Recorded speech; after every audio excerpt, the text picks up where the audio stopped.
It's a fallow which is going up. In fallow, I know about Kerala. Kerala and India, nothing is growing. Nothing is growing. But Karnataka, I look up with more detailed data and you should be interested in that. So that's enough. So this question that we have stopped doing food grains and doing something else, I am very doubtful about that. The data doesn't seem to indicate that. Then this question of, incidentally, in all of India, look at the cropping pattern, something like 90% of the area, or maybe a little more than that, will be under cereals, pulses and oilseeds. And all of these are food crops. They may not be food grains. These are food crops. And this issue that we may not be giving enough food grains, but we are actually perhaps thinking of a better nutrition basket. That I don't know where, this I heard when I held a seminar 10 years ago, I think it was 15 years ago on this same issue. I was told by an economist that, look, you are talking about food grains, you talk about the total nutrition basket, which is much larger than food grains.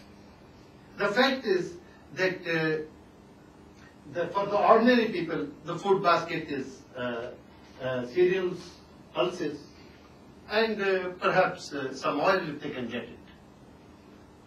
And if you look at the data from the day the Green Revolution started, the ratio of pulses to cereals has become completely haywire, which is essential component of completing the nutrition package. Then you have a cereal and you have some pulses. The ratio is completely haywire. Well, the cereals have not gone down that much.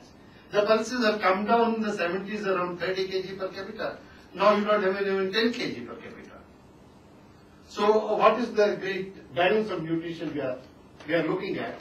I don't know. I don't know what we are talking about. Because when we say food grains, always this issue arises. There's a balance of nutrition. But where is the balance of nutrition? If you cannot keep the balance in cereals and pulses, what other balance you can keep? Because that's the basic balance of Indian diet. I think the issue of sleep, I think Madhu has already answered that. So, say after 1,000 years, somebody were to unearth the time capsule which Indira Gandhi had planted and discover Indian Constitution, people would say that the Indian Constitution, if you read it, it guarantees everybody all kinds of freedoms, equality, right to livelihood, everything, and people would say that what a wonderful country India was after 1957. So what I'm asking is, how far did it really, I mean, these are injunctions, what you read out from the text, whether it was Mahabharata or the Manu or whatever.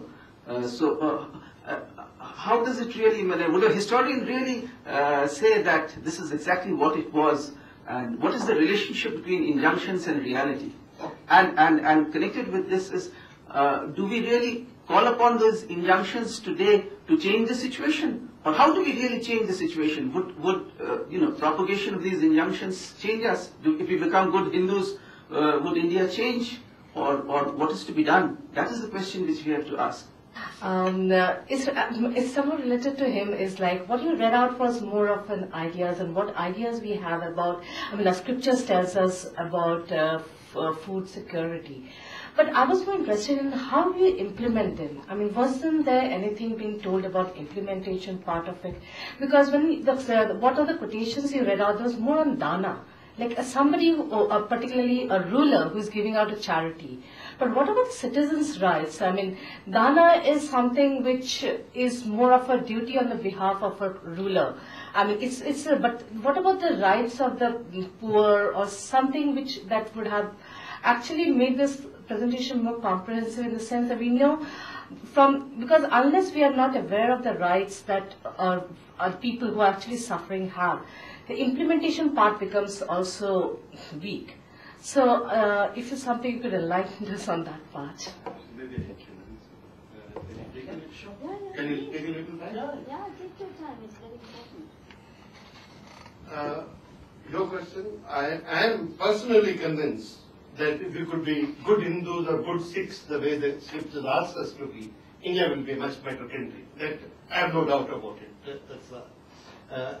Now the question really is that these are injunctions, whether they're followed in practice or not, how does one know? It's a very difficult question because we don't have that kind of history. We don't have that kind of history. We should have kept that kind of history. But these injunctions are not only in the classical text. When you come down to practice texts and more commonly seen texts, there are stories of how people who do not feed, what happens to them. There's a beautiful story of Aputran in Manimekle, which is, somebody was saying, is a Buddhist text. It's outside the Vedic tradition.